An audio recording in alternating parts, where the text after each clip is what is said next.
This is your local election headquarters. Welcome back. As decision day nears, whoever is elected to the White House could have major impacts on Louisiana. LBJ sat down with Congressman Steve Scalise to discuss what a Donald Trump win could look like for the state. We really have not had good energy policy for the last 3.5 years. It's one of the reasons prices are so high, but it's also depressed the Gulf of Mexico. We need more lease sales. We need to build more pipelines, to move more infrastructure through, to be able to export natural gas. We've got a great LNG industry coming up in Louisiana, but we could build another $28 billion LNG export facility that would be great jobs for Louisiana, but right now they can't even get the permit. Congressman Steve Scalise on what a Trump-Vance win next Tuesday would mean for Louisiana's economy. I have a motion at the desk. Of course, Scalise is the House Majority Leader, and a priority for Republicans is also strong immigration policy. We need to secure the border. I've talked to President Trump about that. Clearly, he has a plan for things he can do as president administratively, but we can also fund more border walls, some more technology for our border agents. And they've told us some of the things that they need: drone capability, night vision capabilities that would help them do their job even better. Those are things that we would put in our first 100-day agenda. While Louisiana isn't a border state with Mexico, the congressman says we're affected by the growing number of illegal immigrants here and crime associated with those that need to be jailed or sent back home. You know, many of them are getting arrested in communities, get released the next day, go out and commit even more violent crimes. And so you start with them, you know, and lock them down, deport violent criminals.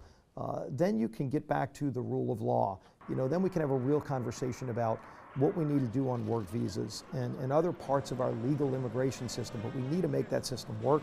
Everywhere I go, this is the #1 issue anywhere in the country, including with people especially who came here legally. That was LBJ reporting. On the other side of the aisle, our reporter LBJ sat down with Congressman Troy Carter about what a Harris win would look like for Louisiana. The Kamala Harris, Tim Walz ticket is a ticket for America, notwithstanding your ideological views, your philosophical views. It's to really demonstrate that this administration sees an opportunity for an American do-over.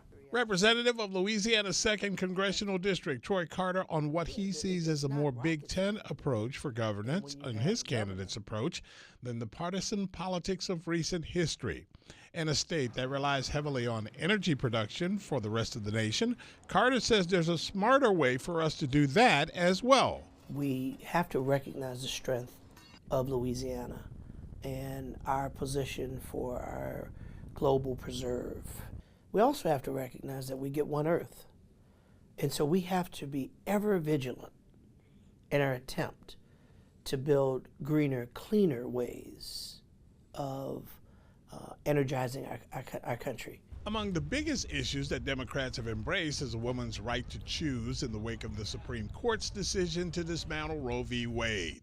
Reproductive freedom is something that should be determined by a woman, her doctor, and her family, not by a legislative body. In the end, Carter sees the Democratic ticket as one that's good for the state.